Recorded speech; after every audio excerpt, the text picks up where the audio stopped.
Welcome all to the Pro Football Radio Podcast. This is your co-host, Cheema, with the pride and joy of Merrimack, New Hampshire, the Puma, and the Pro Football Radio senior contributor, Eric Burgess, the Burg. Fellas, welcome in. Happy Thanksgiving.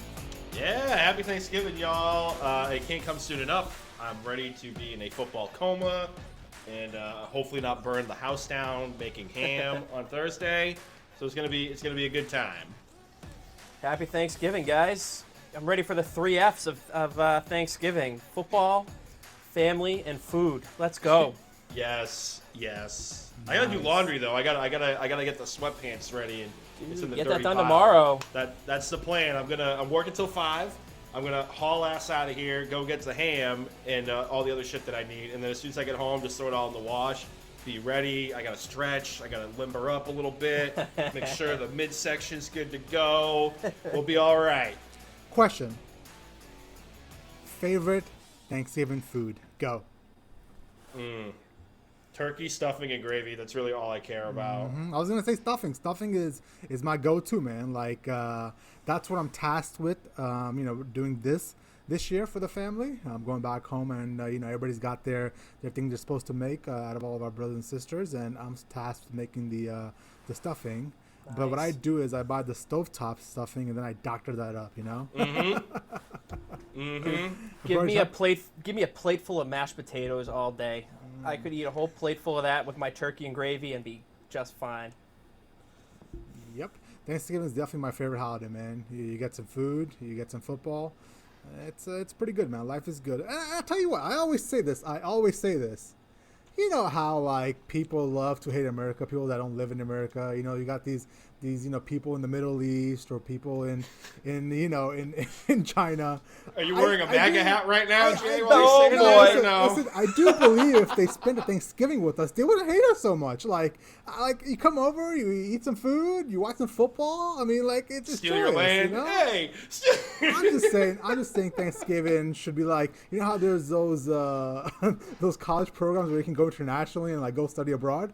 Oh God! There should be something like that for holidays. We come over, they come over here, we go over there. Am I crazy here? It'd be a great foreign way. exchange for Thanksgiving. Wouldn't it be a great idea? I go celebrate the Chinese New Year over there. I learn about their culture. They come to America. They watch some football with me, eat some turkey. Like I think it's a brilliant idea. Good educational experience, that's for sure. I'm just saying, people would hate us less if they saw just how joyous Thanksgiving was. Best holiday of all time. Oh, yeah, hanging out with your drunk Uncle Ray, talking about politics right before kickoff of the Lions game. By the second game, you're ready to, like, kill somebody. Yeah. No, totally festive. All about family. Yes, drunk Ray. Oh, my God. All right, well, let's give the people a quick rundown of what the podcast is going to consist of this week. We're going to jump in and talk about the Tua situation in Miami land. We'll talk about the Patriots and their loss to the 2-7 pathetic Houston Texans. We'll jump into the next week's games, which will include the football team versus the Cowboys, the Ravens versus Steelers, the Titans versus Colts, the Chiefs versus the Buccaneers. We'll talk about the Chicago Bears versus the Green Bay Packers on Sunday Night Football. And then the last game we're going to discuss is going to be the Seahawks versus the Philadelphia Eagles. And then, as always, we'll give you guys a take it to the bank parlay, and then we'll talk through some fantasy bullets with the Burge himself. So, with any further ado, you guys ready to do this?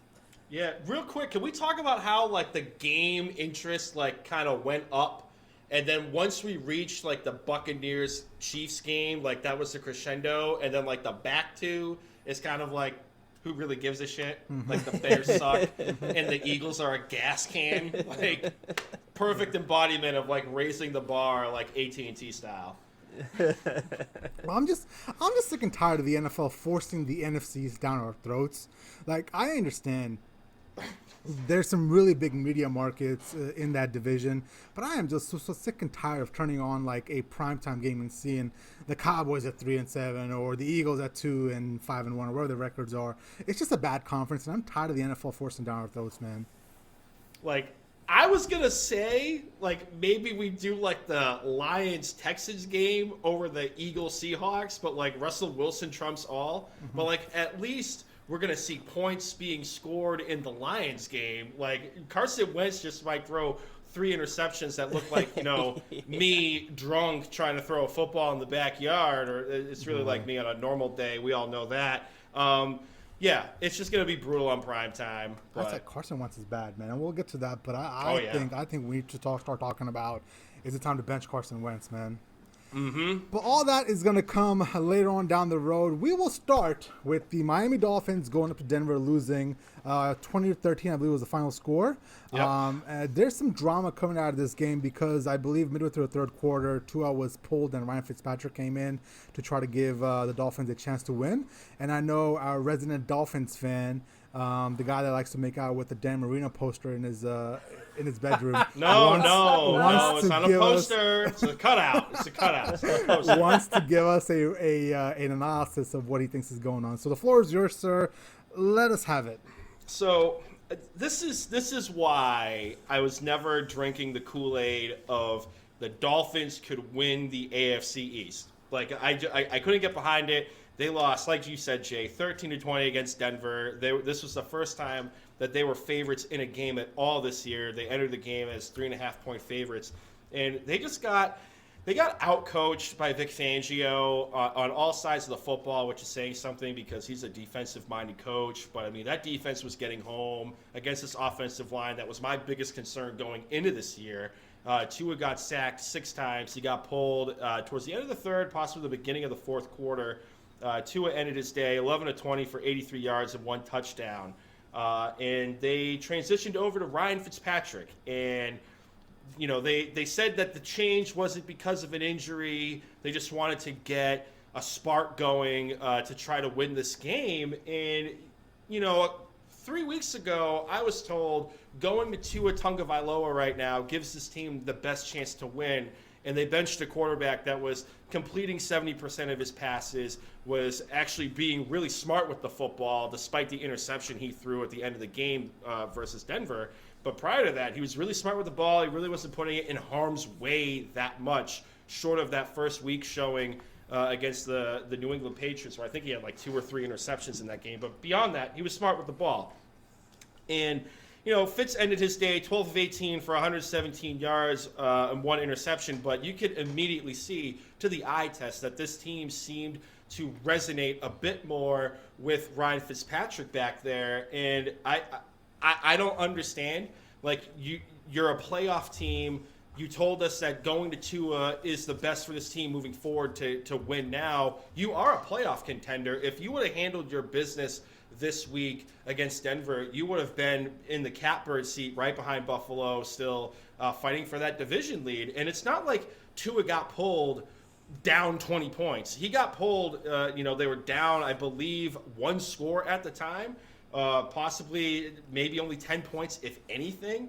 And he was still there. And you needed to develop this kid under fire, and especially in the 2-minute drill. And I just don't understand what they're doing. And I think it sends unintended messages to this locker room. Like, what are you supposed to do? We're now in a close game moving forward, and it's 2-minute drill. Are we going to go to Ryan Fitzpatrick moving forward? There was a lot of head-scratching things done by Brian Flores that this is the first time where I really have to question what the hell he was thinking. And Tua didn't get hurt. He didn't go into this game with an injury designation. He didn't come out with an injury designation. So I don't know what to make of this move, but I'm not a fan at all. Puma, let me ask you a question. Mm-hmm. The fact that he pulled Tua so quickly and put Fitzpatrick back into the game seemed like maybe he really wasn't. How do I say this? Like, this is hard to explain because I think maybe Tua was started because he got pressure from up top. And now, at the first sign of any sort of trouble, usually a coach lets the young rookie quarterback go through it. He decided to pull him immediately, right? Saying almost like, well, I told you so. Let me throw my guy back in there. Did you get any sense of that? Because that's how I read the situation a little bit. A little bit, not a whole lot. It's hard to say. I think maybe that might have been something going into it. I don't know if he saw how Tua got sacked by I think it was Brandon Chubb. I think that was the 6th sack where he kind of landed awkwardly on his hip. But it's just so head scratching. Like, even if this is, you weren't a fan of having Tua start this year, right? Like, I was in the camp of you just have Tua in bubble wrap and just watch this season. I had zero faith in this offensive line. You can go back to the draft when we took him. Like, I was not a fan of starting him right away. Like, there were still so many questions about the hip, and there still are, apparently, despite what Flores wants to say.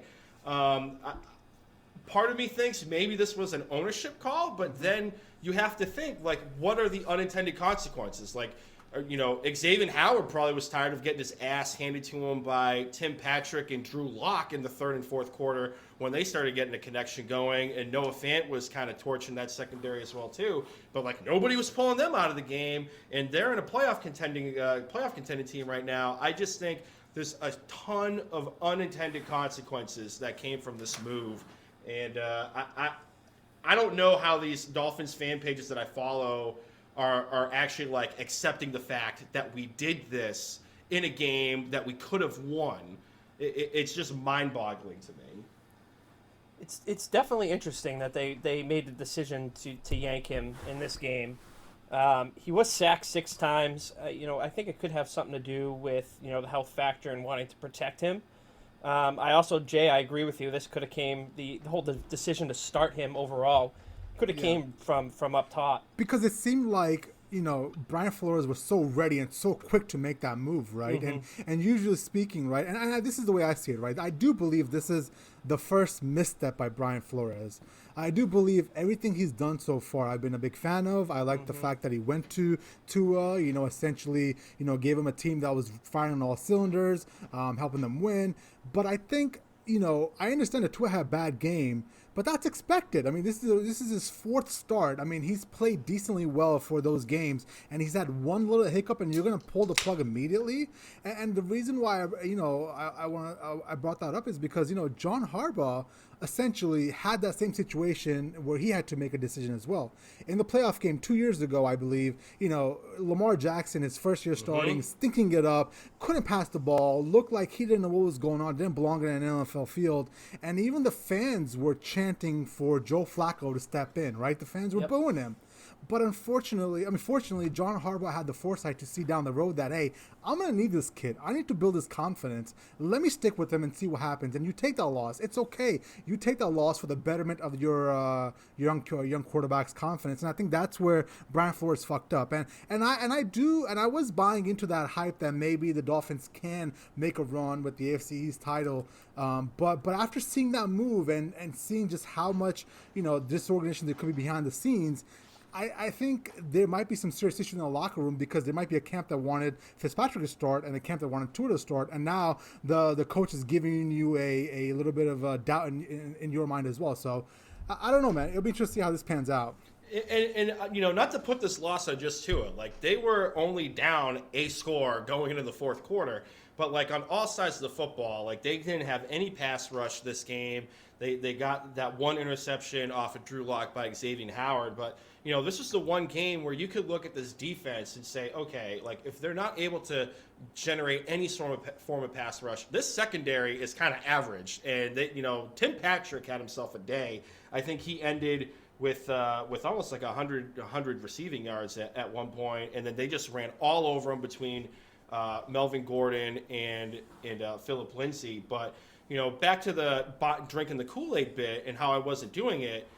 If Ryan Fitzpatrick would have been the quarterback the entire time, I would have started drinking the Kool-Aid. I would have definitely said on paper they might be the better team in the AFC East just because of their quarterback play up until that point. But now, I mean, it's a goddamn crapshoot, and I'm not the only one feeling a certain type of way about this. And it's not like the schedule gets any easier. I mean, they have a couple of layup games. They're going against the Bengals in the next within 2 weeks. But then, like, they get into divisional games. I think they play the Chiefs, and then they have the Jets this week, and then Bengals, and then it's Chiefs. They end the season with the Buffalo Bills. I think they have one more date with New England at that point, And it's not like any of these games are going to be gimmies. And even the Jets, like, they've been froggy. They can make things interesting. They almost came back against the Chargers, and part of that was the Chargers charging, but part of that was Joe Flacco turning into Joe Namath in the fourth quarter again. So who knows at this point? I'm not ready to write off the Dolphins for the AFC East yet. They do have that meeting with Buffalo at the end of the year, and let's just hope that this is an anomaly for Tua, for all those Dolphins fans out there. He comes back, he responds next week. We're not talking about this anymore. I hope so. Because if he struggles against the Jets and Greg Williams is going to dial up as many exotic blitzes as he can against this young quarterback, that's going to be interesting to see is how does he face that kind of adversity, because he's gonna take a lot of hard hits. Greg Williams is a dirty coach. We've all seen that throughout the years, and we've seen that this year against Denver. He doesn't give a damn. So I want to see what he's gonna do. Well, Puma, before we move off the subject, give us a quick preview of who you think is going to win that game. What's the final score, and how do you see it playing out? What, the Jets Dolphins game. Dolphins? Yeah, with Tua starting, correct? They came out and said he's the starting quarterback. It wasn't injury related. I still think it's bullshit. But let's see. I think it's going to be closer than what it really needs to friggin' be. The Dolphins are a 7-point favorite. I think they might win by a field goal. I honestly don't feel confident going in this game. I just have a vibe that this is going to be like a trap game. This will be like the one time the Jets actually show up and win a football game, because they've been froggy the last couple of weeks. So this might be the one time where they screw up their plan and win a football game against the Miami Dolphins. Like, I just don't feel comfortable. Have some faith. I mean, I have faith, but I'm also a realist. And this offensive line is a sieve. And we saw that against Denver with, it was Brandon Chubb or Bradley Chubb and, insert name here, and they got 6 sacks. Like, if they're able to, make Tua be quick and get hurried and not go through his progressions, I have zero faith in this offensive line. Nope. This might be the one game where if Quinnen Williams is active, he might end up with 3 sacks. I would not be surprised. And Puma, I think you're like me, man, where I think I hate my team more than anything else if they lose. So I think that's where me and you come into play. And I think Burg's a little different. He's more of the optimist, right? Trying to be. I'm trying to be. They're testing me this year. Well, speaking of optimism and Burg's team and my team, the New England Patriots unfortunately lost again to the Houston Texans. They went down to Houston and got their asses actually handed to them. The Patriots are 4-6 now. Burge, what are your thoughts on this game? They lost another winnable game, and let's just say they missed an opportunity to gain some ground in the AFC East with the Buffalo Bills on a bye and the Dolphins, like we just talked about, losing to the Broncos. This team is so Jekyll and Hyde this year. It's tough to watch. Given what we just got to witness for the last 20 years. But I want to know what the hell the game plan was going into this game. Okay, you have Damian Harris coming off a 100-yard performance last week against the Ravens, and they come out. It looked great on the first 2 drives. They're giving him the ball. He got 7 carries, 36 yards, and he ended up punching it in the end zone. And then he was effectively gone after that. He finished with 11 carries for 43 yards. I said it last week on the pod that the coaching staff could get in the way of this team winning a game against the worst rushing defense in the league. And they sure as hell went away from that. And look what happened. I mean, you had Cam Newton out there throwing the ball 40 times. You have the worst rushing defense in the league out there. Why did you go away from your best running back and effectively just give the game away? I don't understand why this team is so Jekyll and Hyde, especially in the offensive side of the ball. Cam Newton looked pretty decent in the game. I definitely do not fault him at all for this loss. He had a beautiful touchdown throw to Burg, that long 42-yard reception in the game to Burg. It was a beautiful throw and a beautiful catch on that play. But it seems the coaching staff is having a hard time getting out of their own way when it comes to planning these games and scheming these game plans for this offense. Burge, let me ask you a question, and I think this relates to Cam Newton, and I'm watching him on Sunday. And are we sure that Cam Newton's shoulder is completely healthy? Because there was times in that game where he's throwing simple, easy passes that are only 70 yards, to the receiver, and it's going in the dirt, or it's wildly inaccurate. And it didn't really dawn on me until I saw him throw the last play of the game. And if you guys remember this, the last play of the game was essentially a Hail Mary situation. They're around the 40-yard line. They're on 40-yard line, and he has to throw the ball 60 yards into the end zone. He throws the ball, and he makes it to the 15-yard line. It doesn't even make it to the end zone. Like, it travels 50 yards max. And then in the NFL, I don't care who you are. I don't care if you have the biggest arm on the planet or the smallest arm in the NFL. If you're the NFL, you better be able to throw the ball from the middle of the field into the end zone. And that's why I bring that question up: is are we truly, do we know if Cam Newton is healthy or not? I mean, I've said it all year. I mean, every throw looks like he's put everything he has into it, regardless of how deep it is. I mean, that reception, again, was, I think, the first touchdown to a wide receiver all season for the Patriots. Yep. But it had to have been the longest pass of the season as well. Yeah. Oh yeah, of course, yeah. Like, every throw when he drops back there to pass looks like he's putting everything he has into it. And I give him credit for doing it and hanging in there. Like, everything that's happened to him this year, and how bad he's played, I respect his attitude and the way he's handling it. But again, it comes down to the coaching. Why are you making this guy throw the ball 40 times? And I don't know. And I mean, again, we can talk about the offense all day. They put up 20 points. Yeah. And, it is what it is. But what about the strength of the team? The secondary. Supposedly the strength of the team, you get your best cornerback back in Gilmore. They got torched by Will Fuller and Brandon Cooks in this game. Hey, man, I think I'm ready to write this defense off. Oh, I am too. 100%. I think this defense is not good. I think we were hoodwinked into thinking they were good. And I think for me, the trouble started when Joe Flacco on Monday night 2 nights ago essentially looked like Joe Montana, the second coming of Joe Montana, right? I was thinking they're like, oh my God, there's absolutely no way Joe Flacco's going to be able to move the ball, but he's just throwing dimes like it's nothing. I'm like, all right, fine. It's one aberration. Let's put that behind us. Let's move on. The next week, Lamar Jackson had one of his better performances throwing the ball in a fucking monsoon, right? Like, in a monsoon, he was able to move the ball through the air with 250 yards, which is a lot for Lamar Jackson. And then this week, you saw Deshaun Watson. I mean, the numbers are absolutely silly. Like, I know Deshaun Watson is a good player, but he's not this good. He's not 28-37, 344 yards, 2 touchdowns, and nobody's even putting their hands on him, right? And receivers are running wide open. And I think what hurt me the most was watching I forget who the wide receiver was that took the ball like at the 5-yard line, ran over Devin McCourty into the end zone. No, that was Watson. That was Watson. That was Watson. Touchdown on the ground. Like, dude, he just like bulldozed into the end zone. And I'm thinking to myself, my God, like, where's the heart? Like, I mean, like, put up a better fight, man. So I'm just sad that we've gone to this point. And I think the biggest thing that we want to take away from this is I do believe the weakest link on this team is the coaching staff. I do believe week in and week out, we sit here talking about offense, defense, and there have been spurts where the offense and defense has played good. But I think consistently, this coaching staff, I don't know if they're trying to do too much. I don't know if they're trying to wring something out of the players they have on the field. I don't know if they don't have the horses on, defense and offense to make those adjustments and actually come up with a good game plan. I don't know what it is, but consistently, week in and week out, we come in here and we say the coaching staff is one of the weakest links of that game. Just another note on this.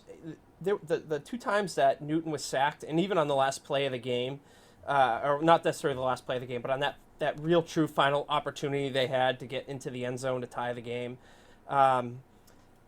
you look at the left side of the line. Obviously, Isaiah Wynn getting hurt in the game was a huge, huge deal at the end. And Illuminor, who they brought in to play left tackle, him and Joe Tooney got completely confused on that 4th down play and let a free rusher come in at Cam Newton. I pretty much busted that entire play up. Cam Newton did a great job trying to extend that play and try to make something out of it, and it just didn't work. But again, on that play too, all the wide receivers went to the end zone.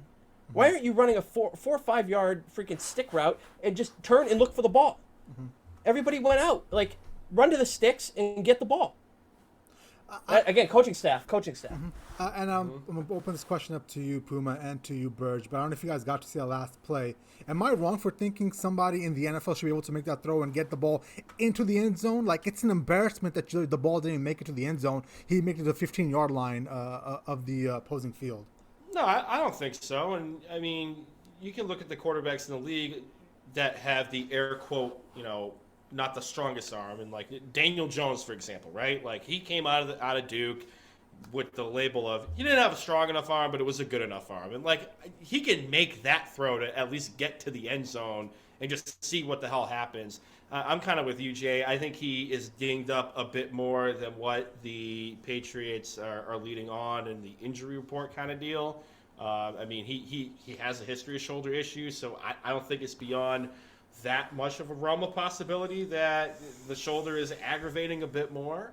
But, Burge, before you get to answering that question real quick, just to piggyback on the coaching, I just don't think they know what the hell they want to do. Like, I feel like they want to go back to the roots and be like a timing-based system. But, like, we all know that they are a power-running team. And, like, they were able to run the football down the throat of Baltimore last week. They should have, on paper, mashed on the ground in this game. And I was just surprised that they went away from the run so quickly, especially when Damian Harris, when the game wasn't that far out of hand, when they started getting into, we're just going to throw the ball all over the field and see what happens. No, I mean, he had 4 carries the rest of the game after the first 2 drives. And, it seems like the coaching staff is still trying to come up with ways to scheme a game plan rather than just focus on the identity of the team. The identity of the team is to run the ball and open up the passing game because you can't count on the passing game with the weapons and the quarterback that you have.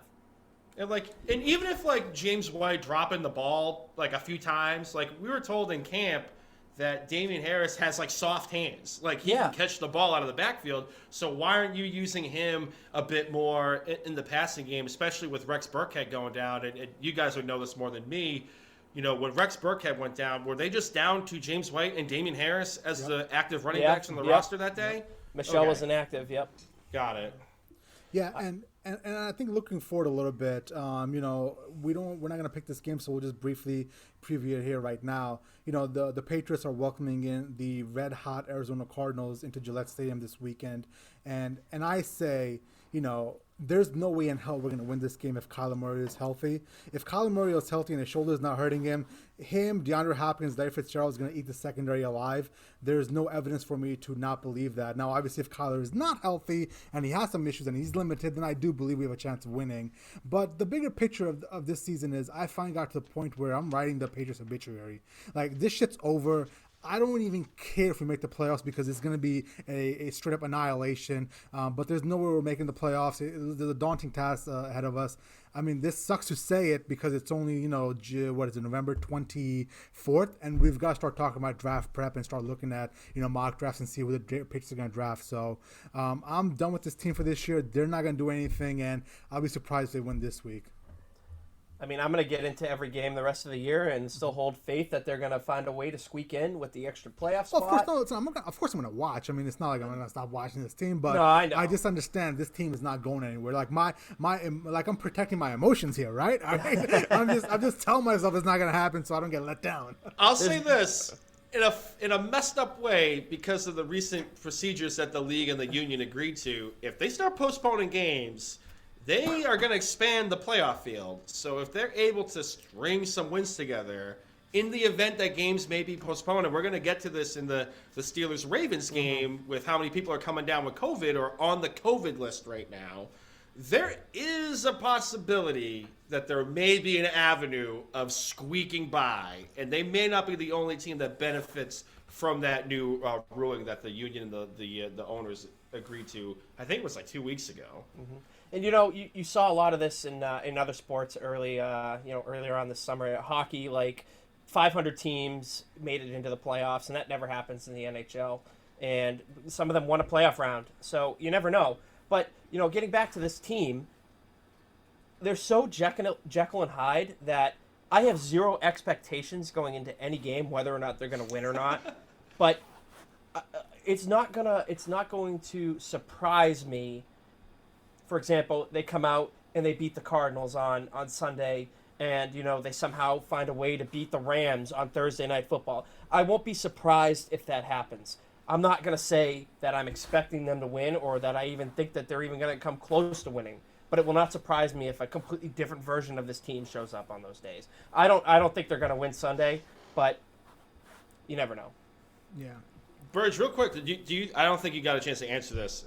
My bad for stepping on you. But do you think, like Jay and I, that Cam has a bum shoulder, or is that just what Cam is right now? Look, on that Hail Mary, that ball's going to get in the end zone. Hell, they completed the pass. The pass was completed at the 15-yard line. That ball's going to be in the end zone when he's throwing it from where he was. I don't care who you are. They were more or less at midfield, maybe a little bit further back, right? They were at the Patriots 40 approximately. That's got to get at least to the goal line. Burge, listen, I think that his, not to cut you off there, but I'm just so disappointed in Cam because I thought that, listen, he's not going to be Tom Brady. I understand that. And I know he's still learning our offense. We can't expect him to know this, off the top of his head just yet. But at least you know what the defense is going to do. At least you're doing film study. Like, you should be able to pick up a blitz coming. And he doesn't even seem to understand the mental part of the game right now.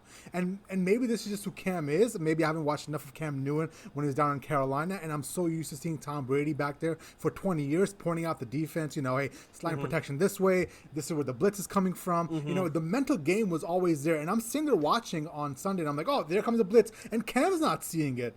He's not seeing that blitz. And I think that's what is so frustrating. I can understand the physical ailments aren't there for you to throw the football down the field. I understand that. That's fine. But the mental part of the game is what I'm so disappointed in Cam Newton right now.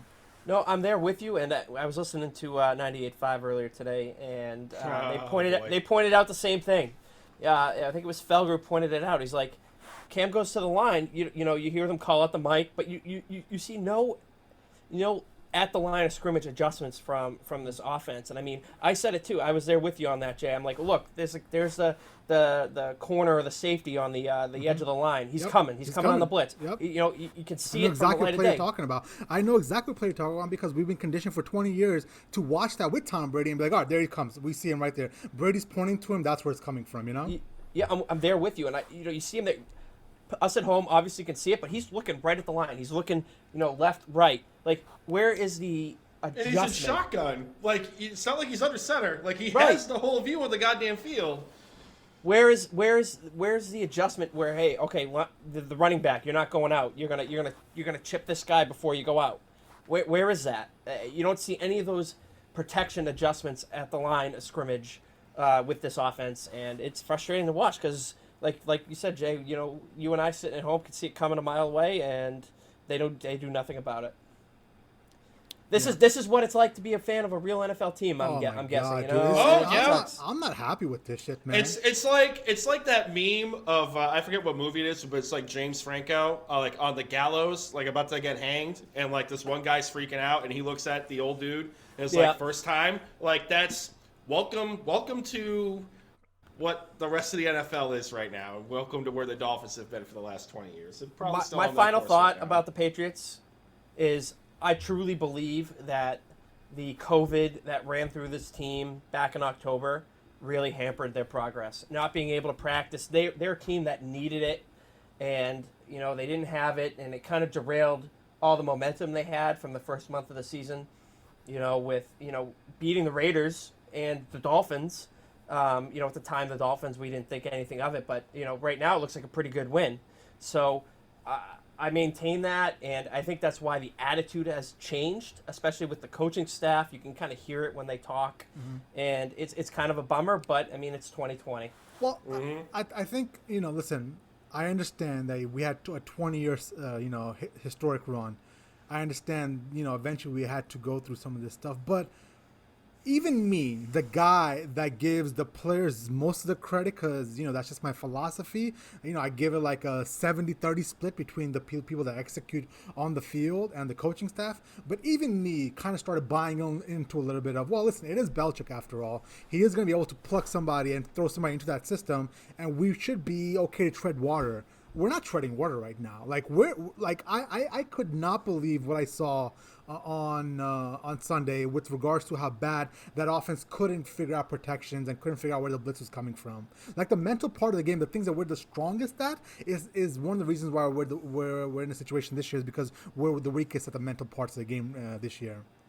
You know, you and I have talked about this, and, you know, we think back to, 2009, you know, you have that quote from A Football Life where you have Belichick and Brady standing there talking. Play the way they, you can't just get the team to play the way I want them to play. Yep. And, you know, that very well could be the way it is. They are very undermanned at very critical positions on defense, and that could be playing into it, you know, with the opt-outs and everything, but again, it comes down to, you know, we could talk all day on this, but, you know, the swinging and missing in the draft. Mm-hmm. You know, they just cut a third-round pick from 2017 on Sunday. And, you know. Was it Derek Rivers? Yeah, they cut Derek Rivers. He was a bust from day one. I could have seen a mile away, man. Dude couldn't stay healthy, and it's a bummer, but, you know. Hey, what do we know? We're just dumb fans, right? Yeah, we're dumb fans. It is what it is. All right. I think we've vented enough. Till next week. Should we start playing taps or? Oh, I can't wait for this off season. It's oh my god, it's just gonna be oh my god, the amount of Belichick better hit in this draft. Belichick better hit on this fucking draft. That's all I'm saying. All right. He's got 3 years. He's got 3 years left, and if he doesn't turn it around in 3 years, he's gonna get let go if he doesn't leave on his own. Here's and this is something to keep an eye out for the next couple of years. Both us and the New York Jets are in a shit situation where we need to rebuild and we don't have a quarterback going forward. Who is going to rebuild quicker? And that is a question I never thought I had to ask between us and the Jets in a rebuild time. Are you asking me? Because I'm going to take the Patriots all day on that. Are we sure? I am. The Jets can't get out of their own way. Oh, over the past 5 years, have we drafted anybody of value? I mean, if we didn't have Brady, we wouldn't be winning those games. Like, I think. I mean, you had Garoppolo in the wings. I think looking forward. Bingo. I think looking forward, it'll be interesting to see which team can eventually put the pieces together around a quarterback and who's going to be more viable quicker. And I don't know if it's going to be the Patriots. We'll see. I'm sorry. I have faith in Kraft to pick a better head coach than Adam Gase as another head coach. So I have faith in the Patriots ownership to bring in the next guy more so than I do in New York. And New York is a place where players go to die, and you know they ruin their careers. And it's been the same way for more than 20 years. Since Parcells left, it's been that way there. So, I mean, there's no evidence there that the Jets are actually going to turn this around. You say that now, but just 2 weeks ago, they were outplaying the Patriots, and the call came down from upstairs to throw that fucking bomb and throw the interception until they get Trevor Lawrence, okay? Look, the Jets always play the Patriots tough, no matter how good or bad they are. It's just the way it is. All right, let's move on to some, was it Week 12 already? Week 12 game previews, man. My God, yes, where does the NFL season go? You know, we got through Week 12, then we got 4 more weeks left, the final quarter of the season. And the first game we're going to be talking about is going to be the 3-7 Washington football team versus the 3-7 Dallas Cowboys. I'm sure you guys are going to be stuffing your face watching this game on Thursday at 4 p.m. And let's turn it over to Puma. Puma, who got winning this game? So, right off the bat, take it to the bank. Sound the alarm. Take it to the bank. I love Washington in this game. I don't care about Dallas. You can go back 3 weeks and listen to my epic rant. It's just that Dallas showed out. Don't get me wrong. They showed out. Andy Dalton had himself a day. I think he had 3 touchdowns, 1 pick, one hell of a catch by CeeDee Lamb in the end zone against the Minnesota Vikings. To win in an absolute shootout, 31-28. But I love the Washington football team this spot. I think, you know, the quarterback play, I love me some Alex Smith. I love the story. They might as well rename the Comeback Player of the Year award after him moving forward. But the secondary for Dallas does not scare anybody at all. Their defense as a whole is towards the bottom in total defense by most metrics. And I think Terry McLaurin, or F1 McLaurin as I like to call him, I think he's in line for an absolute monster day against Dallas in prime time. I wouldn't be surprised if he got 120 receptions and 2 touchdowns. Like, I think he could absolutely eat in this game. I like what Alex Smith has been doing, over the last couple of weeks.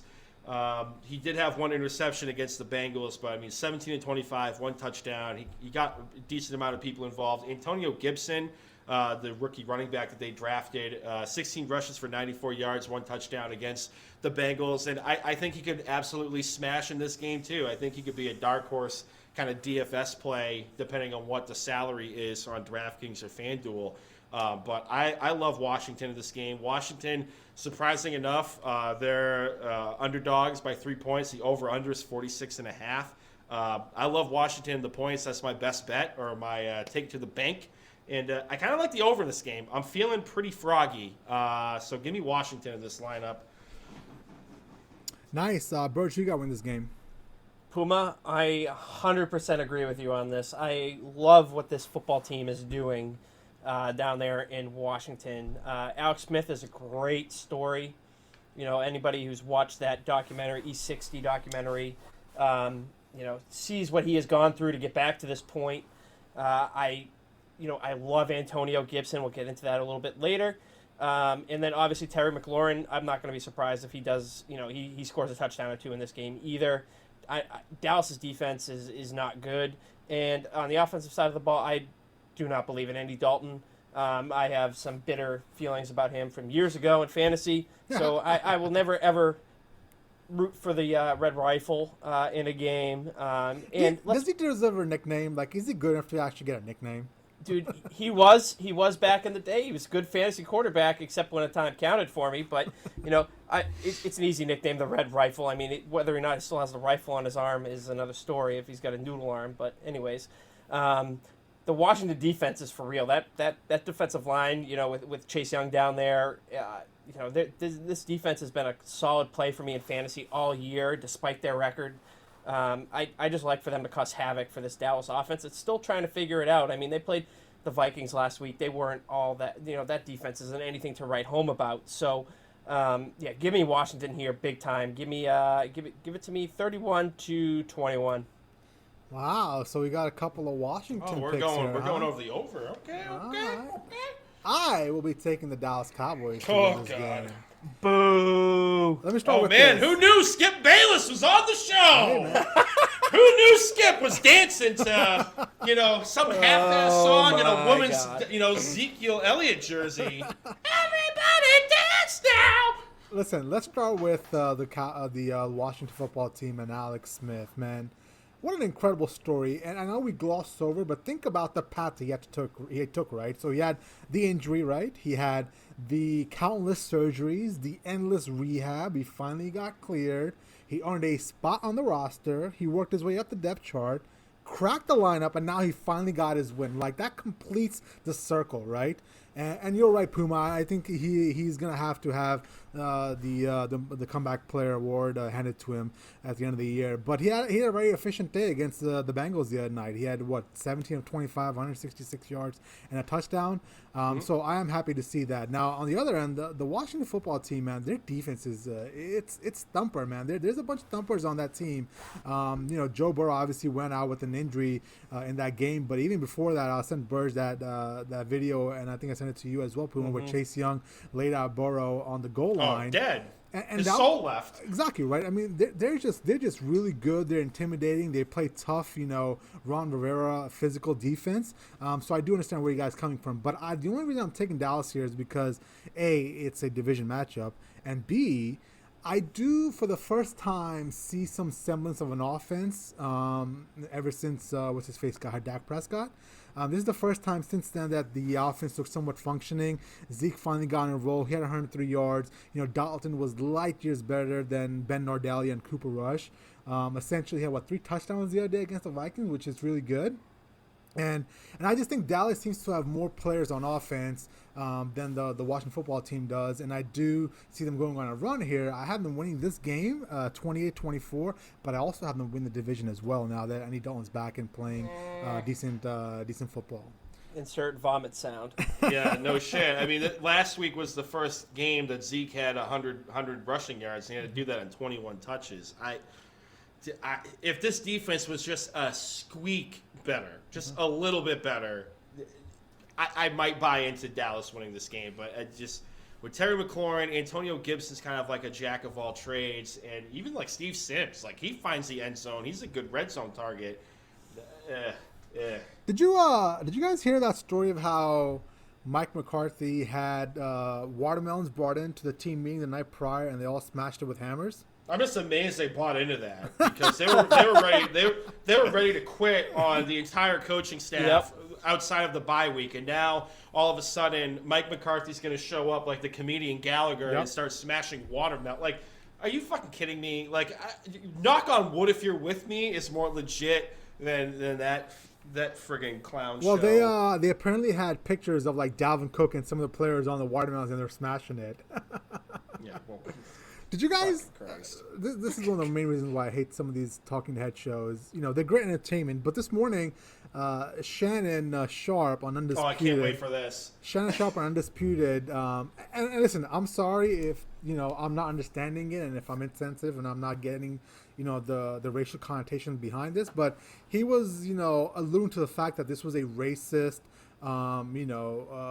racist thing that Mike McCarthy did, like especially with the connotation that watermelon has with black people. And, for the love of God. like he went there, so like I don't know if it is that. I don't know if it's not. I can't speak, but like my bullshit media was a little bit up, like I don't really think that's racist, or is it? I don't know anymore. I wonder what the ratings are for Undisputed this week. That's all I'm gonna say. That's right up there. That's right up there with like that bullshit that Skip Bayless was trying to push about Dak Prescott being mentally incompetent as a leader of a football team because he came out and spoke of mental health issues. Fuck out. Those two. There's a reason why I don't follow those two guys on social media anymore. I can't do it anymore. Yeah, listen, I'm usually a fan of that show, and I love Skip, and Shannon. I could take him or leave him, but after today, I was just like, what am I doing? Like, why am I watching this trash? Like, if you're gonna throw something that far out of the realm, like for all we know, maybe Mike McCarthy is a racist person, but I don't think that tactic he used to try to motivate his team is a racist thing. You feel me? Right. And I feel like if the players had a problem, they would have called his ass out before a hammer even hit the fucking watermelon. So Skip can go back to trying to call the president to get the National Guard in. I lost a lot of following on Skip Bayless when he left First Take and when the ESPN let him go. So I really don't pay attention much to them anymore. And I'm not going to touch this topic at all. I'm staying the hell away from it. All right, let's move on to the night game on Thursday Night Football. Once we're all stuffed and sitting on the couches with our belts exploding, the six. I like to paint the picture.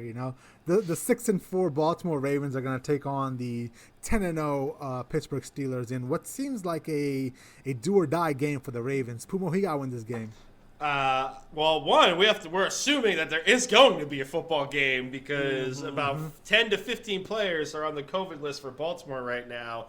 The mainstays are Mark Ingram and J.K. Dobbins. But, long story short, I love Pittsburgh in this game. I think they're the better football team right now. They're the most complete team.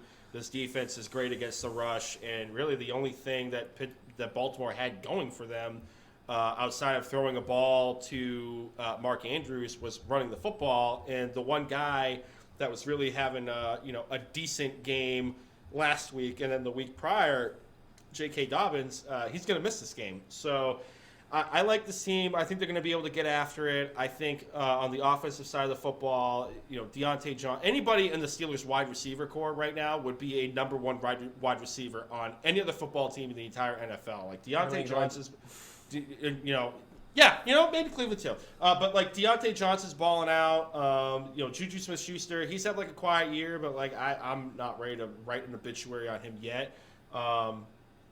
But these guys have just been insane. Chase Claypool, Jay and I, I'm Burge. I'm assuming you loved him in the draft too. Mm-hmm. We're all fans of Chase Claypool. Don't forget Deontay Johnson, man. I mean that guy. He's a third-round pick, right? My God, that guy provides an element to like the yin and yang of Claypool. Claypool's the big guy that goes downfield, gets the big 50-50 balls. But Deontay Johnson, man, like he's like younger, faster AB. Like, Yep. like I don't understand how he's this good so quick. And like he's a spitting image of AB. Hopefully he has a better character than AB. But my God, like I don't understand how the Steelers keep on drafting these amazing wide receivers. Not to cut you off there, Puma, but go ahead. Yeah, no, I mean, I was just going to wrap up on Pittsburgh. Like, even James Conner, like, he might be able to have a day, and Benny Snell is going to get a few touches, and I wouldn't be surprised if he falls in the end zone, too, because we don't know if Calais Campbell is going to play this week. He missed the last 2 weeks with the calf strain, and it seems to be a lingering issue, clearly, and he's one of the top run stuffers on this defensive unit for Baltimore. And, we've gotten to it. We've said it many times, like, this offense – I don't know what Greg Roman is trying to do for Baltimore, where there are games where they clearly should just run the football, like last week in a monsoon in New England, and they might have been able to do something with that.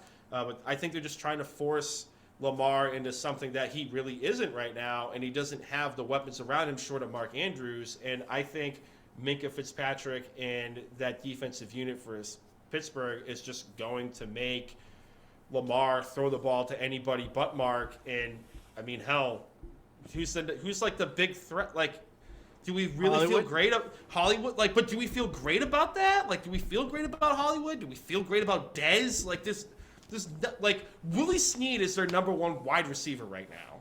Like, nah, give me Pittsburgh. 4.5 point favorites. The over under is 45. Give me Pittsburgh in this matchup. Burg, who you got?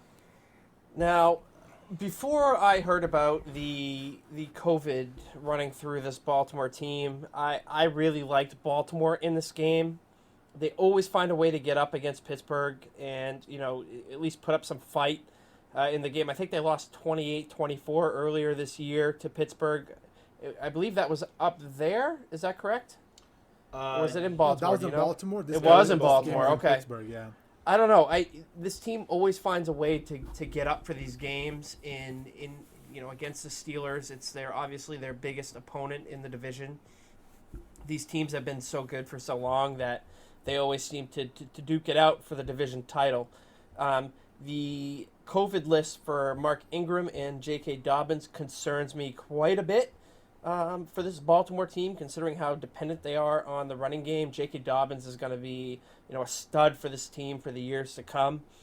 4.5 points, you said, is the spread for Pittsburgh, the favorite? Yes, sir.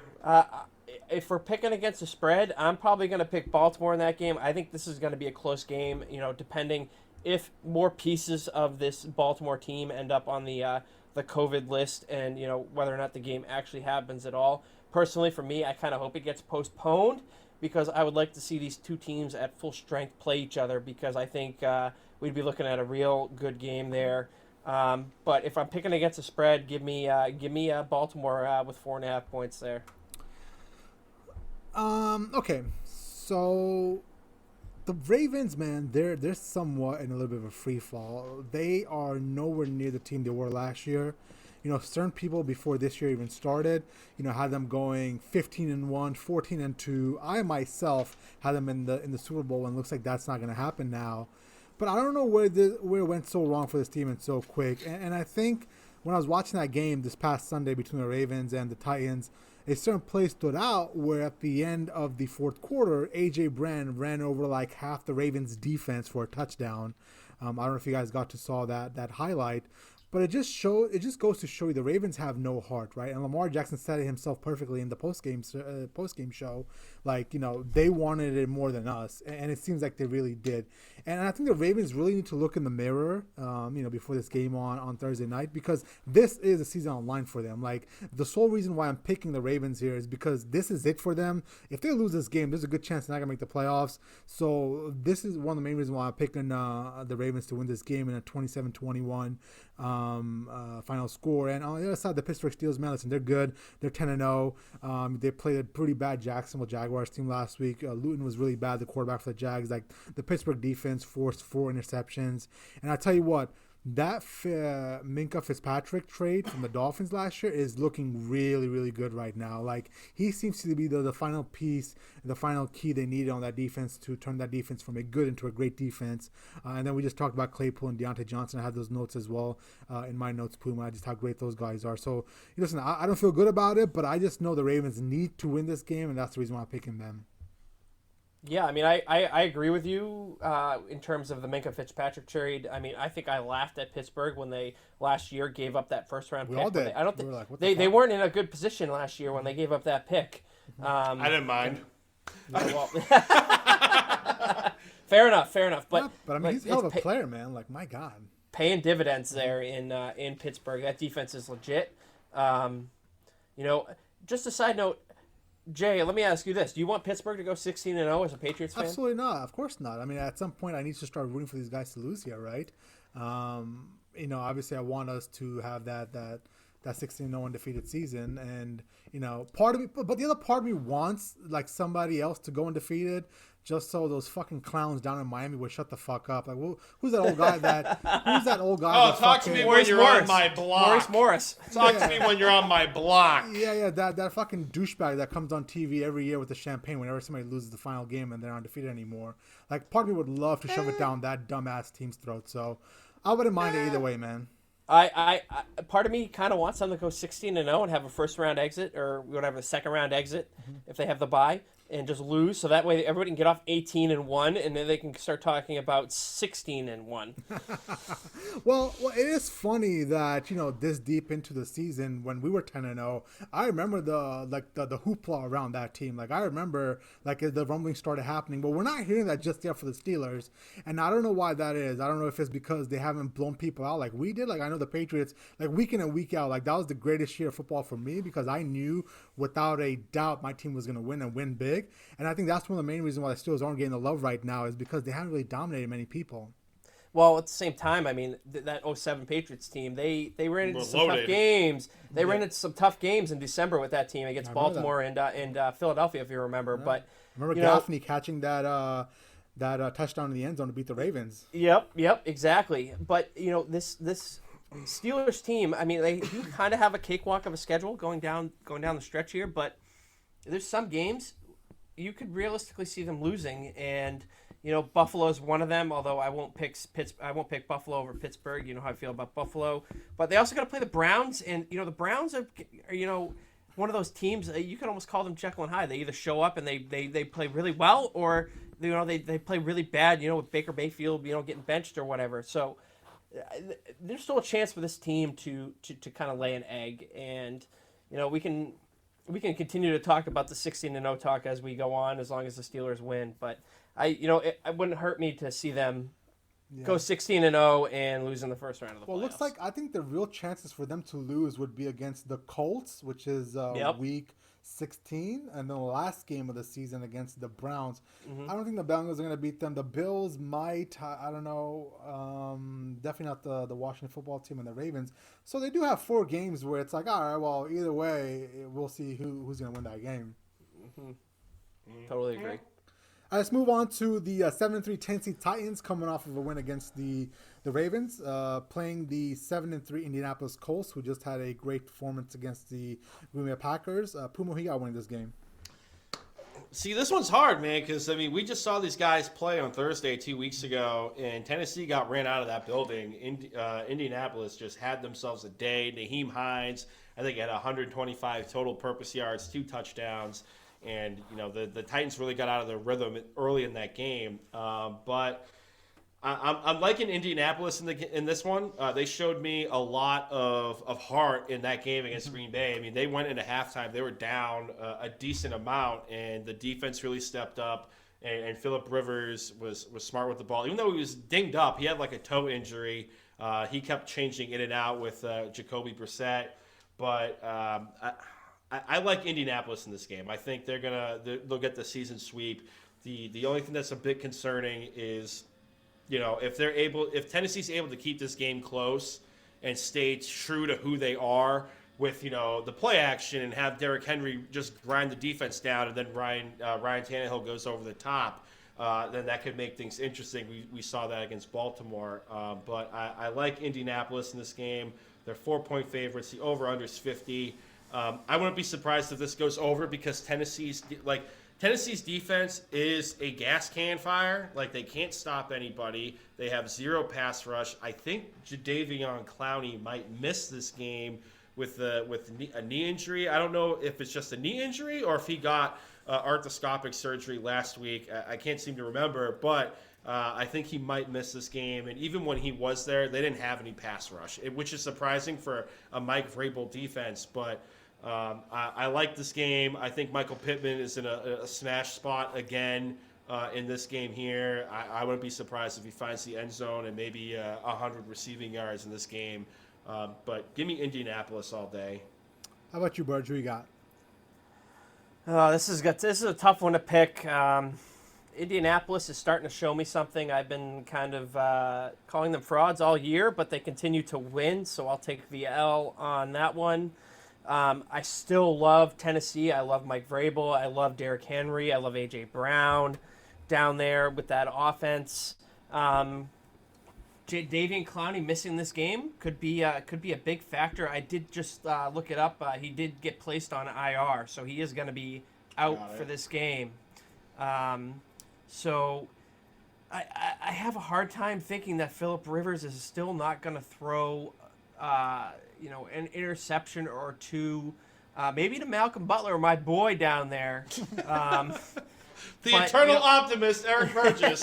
Did you guys see Malcolm Butler and Harbaugh having some words before the Titans game? Love it. God. And then Vrabel coming in and having a word with Harbaugh. It's tough for me. This is going to be basically, I think this is for the division, this game. So it's a big game for both of these teams. If Phillip Rivers is not 100% healthy and, keep having to switch out with Brissett, I love me some Brissett, but, that just doesn't, running the two-quarterback thing only works down in New Orleans. But, what's the spread on this game, Puma? Do you have it? Right now, Indianapolis is 4-point favorites. Oof. Give me Tennessee in that. I think this is going to be a close game. I'm gonna go Tennessee in this game, and I'm gonna say it's going to be an offensive shootout, 31-28.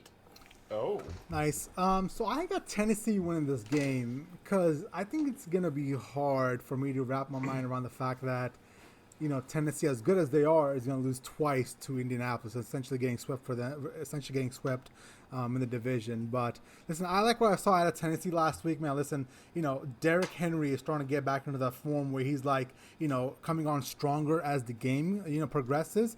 Last week, like 96 of his 133 yards came after halftime, right, including that big 29-yard touchdown run to ice the game. But I just love the physicality I saw out of Tennessee. The A.J. Brown, touchdown run where he ran over like 3 people for the touchdown was also great. They're playing with some fire. They definitely look like they want to win. They definitely look like they have a different attitude from the beginning of the year when they lost a couple of games. In the middle of the year. So because of that and the fact that I don't want to admit the fact that they're going to get swept by the Colts, I think I'm going to have Tennessee win this game, probably in the realm of a 17-14 low-scoring game. Oh, okay. I'm sticking with Tennessee as my pick for the Super Bowl. Let's go. Oh, is it simply the Vrabel factor, or what's the deal with that? Vrabel and Derrick Henry and A.J. Brown, those 3 guys down there. I love them. Really? Listen, the way I see it, man, I think Tennessee had his chance last year to win the Super Bowl when they had the Kansas City Chiefs on the ropes like twice, like at 10 points. I mean, if you can't win then, like I don't think you're ever going to win. And now, especially I think the AFC is stronger this year with the Steelers and the Chiefs as well. I think they're going to have a tough time winning. I mean, I'll probably go die on that hill, but it is what it is. I'm sticking with them. Okay, all right. Speaking of those Chiefs, the 9-1 Kansas City Chiefs travel to Tampa Bay to play the 7-4 Buccaneers. Who do you guys got winning this game? I mean, Kansas City got out of Vegas alive. It was not an easy game in a close shootout against the Las Vegas Raiders. I like Kansas City in this game, regardless of whether or not it's a primetime game or not. We're probably going to get into the struggles of the Buccaneers in a primetime spot versus non-primetime. But I think this offense is just going to roll against the Tampa Bay Buccaneers defense. Jay, you were on Twitter yesterday talking about how they regress. And I'll say this much. the first half, the Buccaneers defense laid an egg. But the second half, they buoyed this, the Tampa Bay Buccaneers as a whole to keep them in the game. I think they got those 2 turnovers in the second half. They got after it, and they kept it close. But like my biggest issue, and I think we can all agree, is Tampa Bay, for some reason, has been playing a crap ton of zone over the last couple of weeks, and I just think that Patrick Mahomes and this offensive unit is going to pick them apart, and I really don't see how this is only 3 points, that Tampa Bay is the underdog in here. I think it might be a little bit more realistic, that it could be like 5, maybe 5.5. I know that's not really a common number, but I love Kansas City in the spot to absolutely smash, and it's an over-under of 53. Give me the over in this game. I think Kansas City's going to roll. Nice. How about you, Burg? Who you got? You got that cha-ching ready? Okay. Oh! Take it to the bank. Boom! Kansas City's going to roll over Tampa in this game. How many points? Is it going to be like a 55-21 game? No, it's not going to be that not? bad. You said roll No. over. No, it's not prime time, so Get out of here. Get out of here with Okay. that. All right. Listen, I'm just trying to get you guys on the record. I watched that end of that Kansas City game against the Vegas Raiders this past week, and watching Patrick Mahomes move down the field with ease, and I'm talking, it looked easy against that Raiders defense. With a minute and we'll say 40 left in the game, goes down and scores a touchdown. No problem. There was no question about it. And this offense has too many weapons. You have Tyreek Hill, you have Travis Kelce, and then you have Clyde Edwards-Helaire out of the backfield, spelled by Le'Veon Bell of all people.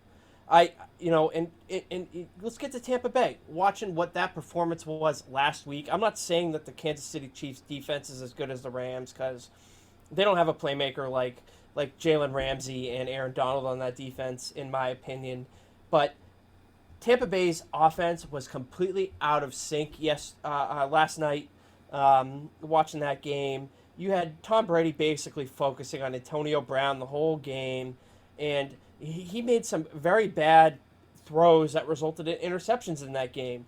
I'm not convinced that the coaching staff of the Tampa Bay Buccaneers is going to be able to get them up for this game against the Chiefs. Take it to the bank. Give me Kansas City over Tampa Bay in this game. We'll call it 42 to 31 in this game. I think it'll be an offensive shootout, but 42 to 31. Okay. Kansas City's offense takes this thing. Only 11-point win there. I thought you. That's a roll. That's a roll. I thought the way you guys were talking is gonna be like a 65-5 kind of game, I mean, with how that defense has played in the first half, if they have a whole performance like that against this offense. Let's start with the Kansas City Chiefs. And go ahead and pick the Bucks.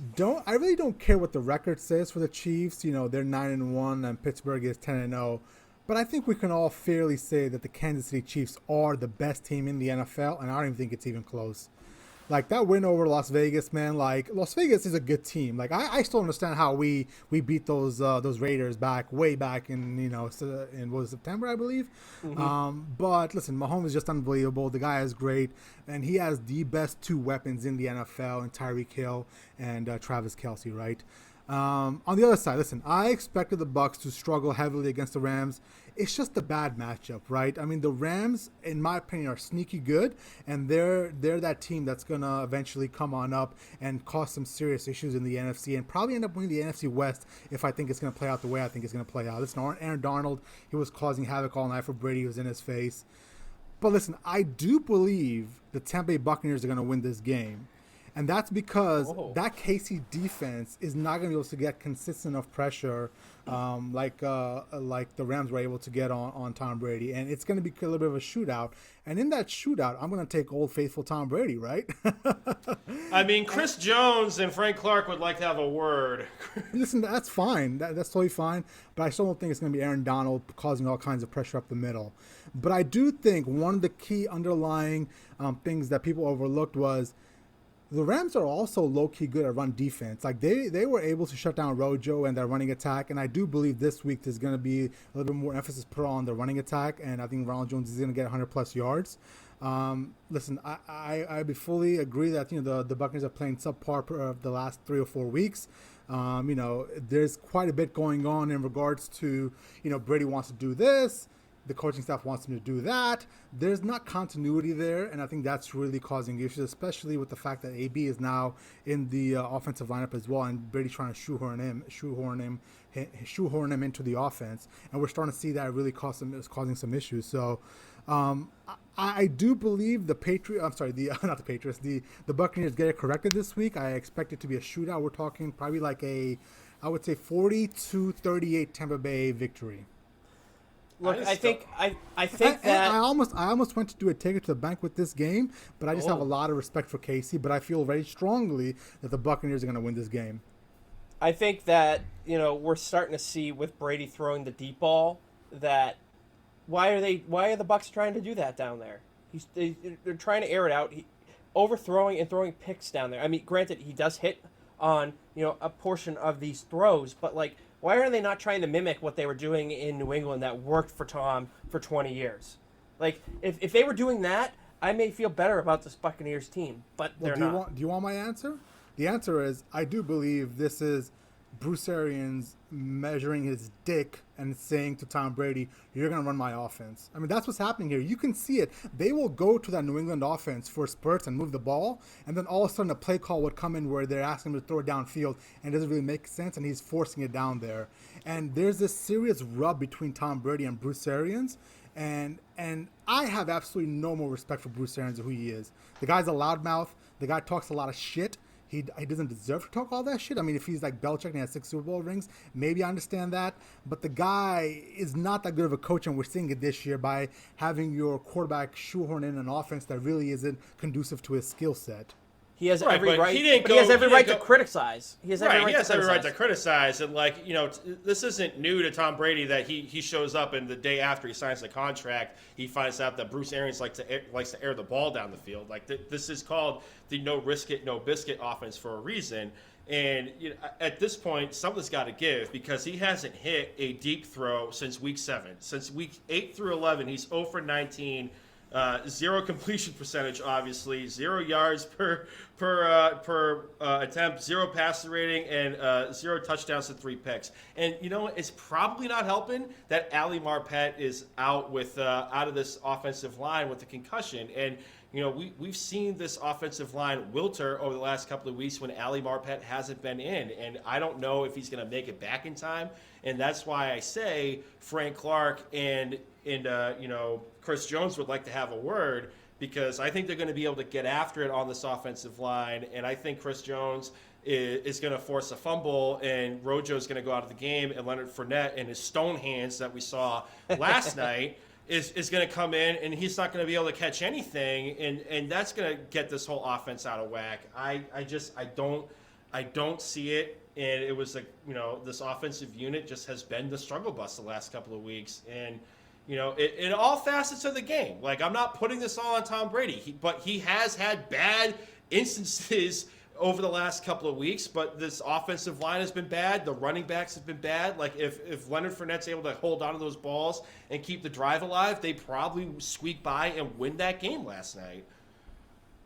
Yeah, listen, at the end of the day, man, like, I think we all, I understand what you guys are saying, and I think looking back at it, it might have been a little unfair to put all this on Tom Brady, where essentially we're asking him to come in with no offseason and a pandemic where you can't really have, a preseason or an offseason and get to learn a new playbook, mesh philosophies with your head coach, work all those, kinks out. But they are doing it on the fly. And I think with AB coming into the fold as well, it kind of took them back a few steps, right? It's going to take a couple more weeks. I think you're going to start seeing some of the offense click this week. But I do believe by the end of the year, this offense is going to be clicking at a high level and just in time for the playoffs. But we're unfortunately seeing some of the struggles they're going through trying to work out the kinks over the last couple of weeks. He should have resigned in New England this year. They're a wild card team right now. I mean, I think they're hanging on by their teeth as a wild card team. It's close, but like if the playoffs started today, they'd be a wild card team. Who, the Buccaneers? Yeah. Yeah, they got the 7th spot right now at 7-4 because in front of them are the Rams. But the way I see this, the Rams are going to catapult into the NFC West championship game. I'm sorry, the NFC West division title winner. And then eventually I do think Seahawks are going to fall back down to the 6th spot. And I think the Rams are going to probably squeak in at the number 7 seed. And before the season even started, I had them around the 11-5 and 11-5, 12-4 mark. I think it's more going to be 11-5 now, and they're right on target for that. Let me ask you a quick question. If this team is a wild card team, has a first round exit, or if they miss the playoffs, does Arians get fired? He should. I absolutely believe he should. I think he, unfortunately, is one of the biggest issues of this team. The guy can't keep his mouth shut. You don't see any other head coach go on national TV and point fingers at your quarterback. I mean, like, I don't understand what that's going to accomplish. Most head coaches protect their head coach, and I can totally get behind it if the guy was a winner. But wherever he's been, he's a fucking loser or an offensive coordinator, and it's starting to really bug me that he's starting to talk all this shit in the media. I mean, Puma. he ain't wrong. He ain't wrong. Yeah, like, that's what I mean. Like, you know what I mean? Like, Even if he's not wrong, Puma, you don't go to the. How would it look like if you need better. You need better. And he's just conveying that. He's being honest. Yeah, and I mean, this is not Jay. Just let me talk. There's a difference between actually saying something in a constructive criticism way and the way that he does it, where it's like, oh, it's not really on me. This is on the quarterback. He's done this since Arizona. And there's a reason why he hasn't won a Super Bowl with all the good teams he's had. Is because he can't unite a team and provide leadership. I get it. Like, it's a new change of scenery from a guy that's a robot in a hoodie and he comes out looking like he just came out of a cardboard box. But this is what Bruce Arians has done, and he's had success getting teams to the playoffs and getting teams, banging on the door for a Super Bowl appearance. And but has he gone into a Super Bowl? But Jay, like, here it is. Like, we're all acting like this is a surprise. This is what Tom Brady knew what he was getting into. Like, agreed.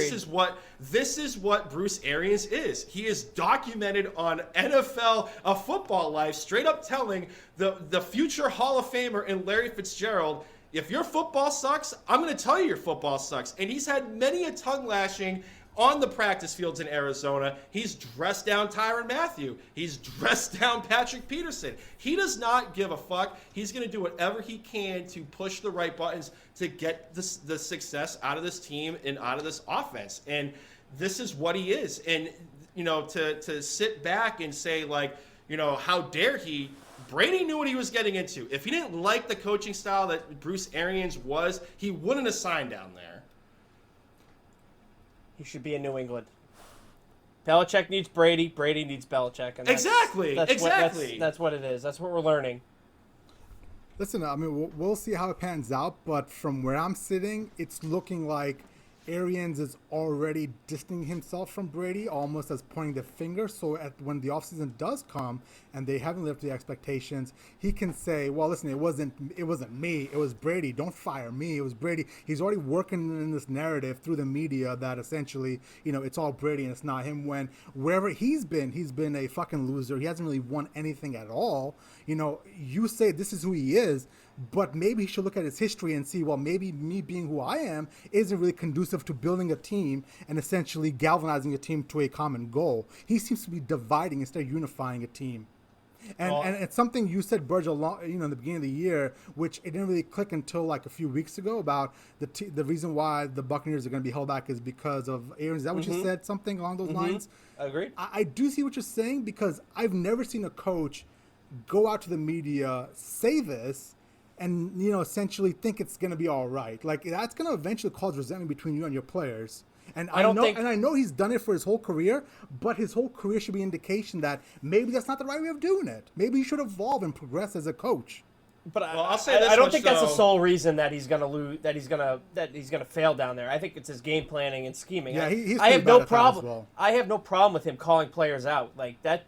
I wish that would happen more in the league. To be honest with you, with the amount of divas that are in the league, they should be called out, and I have no issue with what he's doing with that. It was with the game plan, the scheming, which is why I think he was going to fail down there. Right, and I'll say this much too about Bruce Arians getting fired at the end of the year. Like, I think Jason Light hooked his wagon onto Bruce Arians and Tom Brady, and if he gets rid of Bruce Arians after this season, and say they go into next season, and God forbid they have the same performance like they did, now they're going to be out of a general manager who mortgaged draft picks to get Tristan Wirfs and signed Antonio Brown and all these other things. No, I think Bruce Arians is going to be there for the duration of Tom Brady's contract, along with Jason Light, because all their chips are in the middle of the poker table right now. What I understand is I don't understand why when Peyton Manning went to the Broncos, John Elway and that coaching staff said, hey, here's the playbook. You do what you want. You let us know what works best for you, and we'll make that happen. I don't understand why Bruce Arians hasn't done that. Like, we all say the risk it, biscuit offense, whatever the fuck you want to call it. What does that mean? Like, that hasn't won a Super Bowl. He's barely gotten a team to the NFC Championship game. Like, how is that offense that hasn't been productive gonna override, essentially Tom Brady's skill set and his offense that he wants to run, that he won 6 Super Bowls with? Like, I can't compute that. Like, why is he so fucking hell bent on making sure people realize how much of a genius he is, and how he's gonna constantly throw his dick out and be like, oh, dude, I'm fucking Bruce Arians, fucking jackass. Well, I think every NFL coach should cater their offense to the skill set of the quarterback that they have, and that's a lot of times why quarterbacks get ruined in the league. They don't cater the offense to their skill set. That's why Baltimore was so successful last year. They catered their offense. They switched their offense completely to cater to Lamar Jackson, and you don't see that all that often. And I think that's a big problem in the league. All right, let's move on to the 5-5 Chicago Bears versus the 7-3 Green Bay Packers. Puma, who you got winning this game? I barely took notes in this game because I don't give a shit about the Chicago Bears. Me too. The Green Bay Packers are 8.5-point favorites. The over/under is 45, and they're playing at Lambeau Field. And if you suffered in silence and only watched that Monday Night Football game that the Bears had versus the Minnesota Vikings for fantasy purposes and or financial incentives, i.e. betting, then God bless you. But Green Bay's going to roll in this game. And, Eddie Jackson's on the COVID list for the Chicago Bears. That secondary is going to take a huge hit. But on the offensive side of the football, we don't know who's going to play quarterback. Nick Foles has a bum hip. Mitchell Trubisky has a shoulder issue. They were bringing in people off of the street, free agents to work out for the team at the quarterback position. There is nothing inspiring about this offensive unit for the Chicago Bears. And I was on Monday night on Twitter at one point just asking, when does the Chicago Bear defense just take a steel chair and hit like Ryan Pace and Nick Foles and Matt Nagy upside the head? Because the offensive unit is just fucking brutal, and this defensive unit is a Super Bowl caliber defense despite what the record shows. And Khalil Mack is just wasting away in Chicago, when imagine if he could have just worked out a deal and stayed in Vegas or Oakland at the time. I like Green Bay to roll in this game. They were one Marquez Valdes-Scantling fumble away from sealing the deal against Indianapolis, even though that defense for the Packers wilted over the stretch of the game against Indianapolis. But I mean, there's just literally nothing. I can't get that point across enough, that there's nothing inspiring about this offensive unit for the Bears. Like, David Montgomery right now looks like a bust. Like, we were told he was going to be like Saquon Barkley and like 5 other running backs combined into this one little body coming out of Iowa State, I believe. And he just has not lived up to expectations. And Green Bay can be had on the ground. But unless Cordarrelle Patterson's going to be running the football out of the backfield, which he has, I just don't think it's going to happen. I think Green Bay rolls in this game. 8.5 seems a little bit steep, though. Maybe Chicago gets like a backdoor cover somehow, but I like Green Bay to win in this game. I'm with you there. On this game. I like Green Bay to roll here. 8.5 does seem steep to me.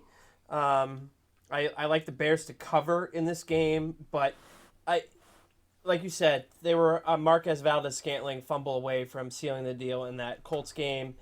This Green Bay offense is good, is really good. with Devontae Adams, Aaron Jones, and obviously Aaron Rodgers at the helm.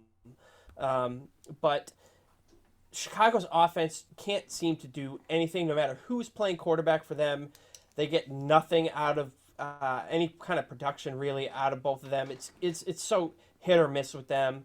David Montgomery, I'm a big fan. I hold him in two, or I did hold him in two of my fantasy leagues, and he gets so much volume, but he can't do anything with that volume on the ground.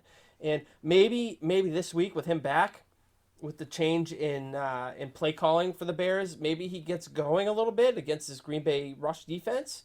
But at the end of the day, Green Bay is going to prevail in this game, and but I do like Chicago to cover that 8.5-point spread. Yeah, listen, now this is the easiest game for me to pick this week, so that's why I made it my take it to the bank, and I'm going to have Green Bay winning.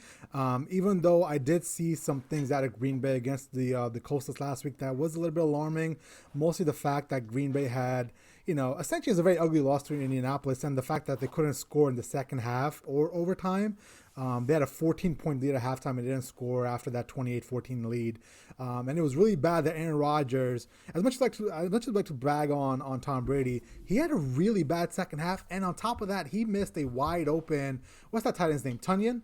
Robert Tonyan, yeah. He had Robert Tonyan wide open in the end zone to win the game, essentially with like 14 seconds left on the clock or whatever it was, real late in the game. But instead, he made his mind up and he wanted to go to the left side of the field to Devontae Adams, and it was covered. Just a bad read, That was such a weird drive. Like, they had that huge play by Adams, and then he rushed to clock it and just burned it down when they had plenty of time to run another play to get into the end zone. It was weird. Yeah, and if you guys watch that play again, it's pretty bad that Tunyon is wide open, but unfortunately Rodgers made his mind up to go to the left side of the field, and I don't know why he did that. But listen, I think it's still it was a bad loss, but Green Bay's still a decent team. The real question is who is going to be starting for Chicago? Is it Trubisky? Is it going to be Foles? We really don't know yet.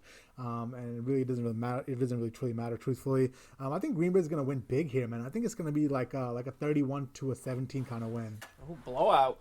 To the quarterback situation, like, say what you want about Trubisky, at least the guy could move in the pocket to keep the play alive. Mm-hmm. You know what I'm saying? Like, fucking Foles is just a statue back there, man. And, like, I don't know how I don't know how Ryan Pace, one, has had a job still, and two, I don't know how he has a job at the end of the season because they spent so much capital and they had to eat so much of Nick Foles' contract to bring him in when, we could say what we want about Cam Newton. Like, you could have got him on the cheap. Like, it saved those draft picks that you need because you burned them up getting Khalil Mack over there from Oakland.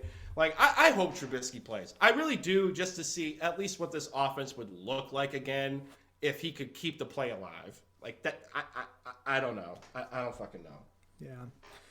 And then finally, the 7-3 Seattle Seahawks play the 3-6-1 Philadelphia Eagles. When you guys answer, work into your answers if you think Carson Wentz should be benched or not, because I'm starting to get to the point where I think that's something we seriously have to discuss. To answer that question, I don't think he's getting benched. That's not the question. Should he though, with how badly he's played? I know he won't. I mean, they're going to write it out. But does his bad play warrant essentially having that conversation inside that organization? Well, it's almost like what comes first, like the chicken or the egg. Like, he's played bad, but this team has had a rash of injuries dating all the way back to last season. Like, this offensive line's in shambles. Jason Peters has been moved all over the place because of injuries. One of their stud offensive linemen didn't even start this year because of a blown Achilles. Lane Johnson's been in and out of the lineup. Their leading wide receiver is a guy off the practice squad from the Lions in Travis Fulgham. It's hard to say. It's like I said, it's like what came first, the chicken or the egg.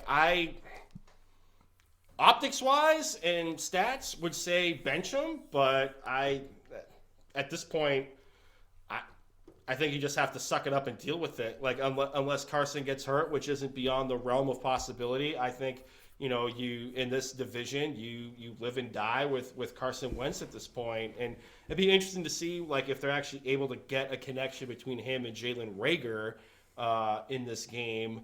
But I like I like Seattle in this game. I mean, the defense kind of showed some semblance of life against the Arizona Cardinals on Thursday night in a must-win situation. Carlos Dunlap had himself, I believe, 2 or 3 sacks in that game. Absolute stud in that pickup from the Cincinnati Bengals. Jamal Adams played the game. He actually made the whole game. He wasn't that much of a liability in coverage. Chris Carson should actually be back for the Seahawks rather in this game. And it's the secondary for the Philadelphia Eagles. Like they're another gas can fire waiting to happen. I like the Seattle Seahawks. Seattle's 5.5-point favorites. The over/under is 51. I kind of like the over in this game, but give me Seattle to win outright for sure. I'm there with you, man. Nothing has been there to let me buy in on anything the Philadelphia Eagles have done this year. Give me Seattle big in this game. You may get some offense out of Philadelphia here, but give me Seattle here. DK Metcalf, 2 touchdowns. Let's go for fantasy purposes. I need it. I need it. So yeah, give me Seattle here. Can you repeat the spread and the over/under line here? Yeah, the spread 5.5-point favorites for the Seahawks. Over/unders at 51.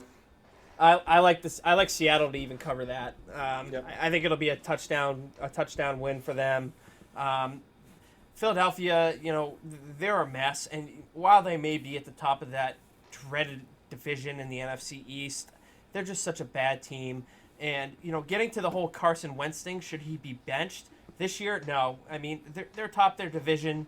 You got to ride the guy that has been there for so long, and for the last 4 years, and you got to ride him through the end of the year. Maybe the end of the year you have that discussion. They do have Jalen Hurts from Alabama that they selected in the draft this year, especially considering Carson Wentz's injury history, where he's gotten hurt quite a bit in the last few years. But you don't sit him down at this point. Yeah, listen, and I know you don't, but I think with just how bad he's playing, and it's not bad, and I understand the fact that he has a lot of injuries around him, and he's down quite a bit of weapons, but now he's making mistakes that aren't involved with the offense, like the offensive talent. It's him just hindering the offense, holding on to the ball too long, throwing up stuff when he's getting sacked that's right into defenders' hands. Like it's starting to become to a point where I'm questioning his decision-making skills, and that's the reason why I pose that question. I know at the end of the day, the franchise isn't going to come off of their $166 million man, but the question needs to be asked: why did you invest a second-round pick in Jalen Hurts? Right? You know that eventually Carson Wentz will get hurt at some point, or in this case, he's playing badly. So you took somebody high in the second round. Maybe you think about starting him. On the other end, the Seattle Seahawks, I mean, they're going to win this game easily. I think this is going to be not a blowout, but it's going to be like a 10-point win, which I guess is a blowout in the NFL. But I think the GM for the Seattle Seahawks, John Schneider, he hit out of the park when he traded for Carlos Dunlap. The guy already has 3.5 sacks, and he's kind of like the spark that they needed to kind of turn the corner on that defense. I think as we go down the stretch, the Seattle Seahawks are really going to get better and stronger on defense, and obviously continue that great offensive output with Russell Wilson and Lockett and DK Metcalf. So I think Seattle Seahawks win this game fairly easily. And for Eagle purposes, just on the offensive side of the football, they can't move off of Wentz. Yep. Because it's a $59 million cap hit next year. Mm-hmm. The potential out in that contract is 2022, and two, for some reason, I think maybe Wentz has had more of a connection with Frank Reich than Doug Peterson. I think a lot of that success out of that Super Bowl year, when they beat the Pats, was more Frank Reich than anything, and I think we're seeing that a lot more now. With how the Eagles have looked. I mean, Alshon Jeffrey has always been the squeaky wheel ever since Frank Reich left. He's always the anonymous source going to Josina Anderson about wide receivers and offensive people not being happy unless your last name is Ertz in that offense. And, I think Frank Reich has a lot of success. And if for some reason, Howie Roseman and Jeffrey Lurie or Loria are, in the market of fuck it, we'll just eat the $60 million cap hit. If I'm the Colts, I would trade my mid first round draft pick in a heartbeat and get Wentz, because I think Wentz with his boy Frank Reich, or hell, even Sam Darnold with Frank Reich, I think that would be an instant upgrade and a massive boost to that Indianapolis Colts offense if he could get his hands on those guys. Yes, sir. All right, let's move on to some take it to the bank parlay action. Puma, what you got this week? All right, so last week the parlay got busted because the Arizona Cardinals did not cover the 3-point spread. Who fucked up? Which one of us fucked up? Hey, Not me. I went with the points. Did you get the points? Did we hit on everything else besides that? We did. This motherfucker. Puma. It's fine. Went with the points. And guess what? I'm going back to the wall on the points too. So the first leg of the take it to the bank parlay, you have the Washington football team +3. My compadres, Jay and Burg, they respectively have taken the Green Bay Packers money line and the Kansas City Chiefs money line. I know if you put all that in a parlay, it's not the greatest payout. I think if you put like 10 or 20 bucks down, 20 bucks will probably get you 70, 10 will probably get you 50, something along those lines. Real quick, separate my own personal best bets that I like. I like the over in the Chicago Bears game. The over-under's at 45. Denver, I like Denver +5.5 points and the under of 43.5 in that lovely matchup this week. The over-under for the Atlanta-Vegas game is 55.5. I love the over in that game. We're going to do a little teaser parlay as well, too. Cleveland and Green Bay, I'm going to put them in a 6-point teaser. I'm teasing the Browns down to just half a point. They just have to win. And the Green Bay Packers, the 8.5 seem too much for me. I'm teasing that down to 2.5-point favorites. So lock those in as my best bets and take it to the bank. Nice. And then finally, we're going to talk about some fantasy football action with the Burg in our segment called Bullets with Burg. All right. Well, I'm going to start off by saying I have a lock for this week, and it kind of ties into our Take It to the Bank parlay with the Washington and Dallas game on our lovely holiday of Thanksgiving this year. Give me Antonio Gibson as a lock this week. Playing against the Dallas defense that has given up the second most fantasy points to running backs all year this year. And let's not forget the matchup against the Cowboys back in Week 7 when, in a half-point PPR league, Antonio Gibson racked up almost 19 points, rushing the ball 20 times for 128 yards and a touchdown. So give him to me as a lock for your lineup this week. Put him in if you have him, and he should be starting, and count on him to earn you some points this week. And now, next part, guys, feed me some questions. All right, so I only got one, and the question essentially centers around T. Higgins. I mean, with Joe Burrow going out, obviously I assume that drops his value. So T. Higgins or Kenny Golladay, it's kind of a shit to pick between those two, but who am I going with in that situation? If Kenny Golladay is healthy. If Kenny Golladay is healthy, he's questionable. If he is healthy, smash Kenny Golladay there. Okay. I mean, when Kenny Galladay's been healthy, he's been effective in that Detroit offense. So, there's no question there.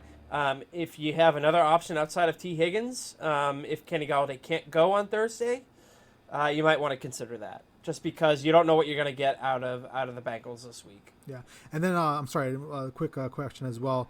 So essentially, our boy, what's his face, Mixon, he's on IR again. He seems to be healthy. He seems to be hurt for most of the year. Do I hold on to him, or do I try to drop him and pick somebody else up? Are you in playoff contention? Yeah. I wouldn't cut ties with him because once he's back healthy again. And, I think he's on the 3-week IR, so he could come back in 3 weeks, right around playoff time. I wouldn't cut ties with him. I would hang on to him. Hopefully your league has an IR spot that you can stash him on. If not, he's still worthy of a bench spot at this point, especially going into the playoffs. Cool. That's it for me, sir. Puma, it's all you, man. Yeah, well, real quick about the Golladay thing. It looks like he's trending down, so I think that answers your question, Jay. He missed a walkthrough today, so it sounds like it might be the Marvin Jones show. Burge, real quick, I mean, I've been rolling the dice with the Buccaneers DST, and I'm dropping them like a bad habit this week for waivers.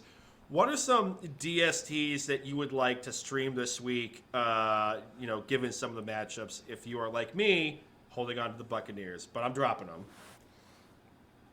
Washington Redskins would be a big stream this week, just because you don't know what you're going to get out of that Cowboys defense. Another interesting one that I'm going to come up with right now is the Minnesota Vikings.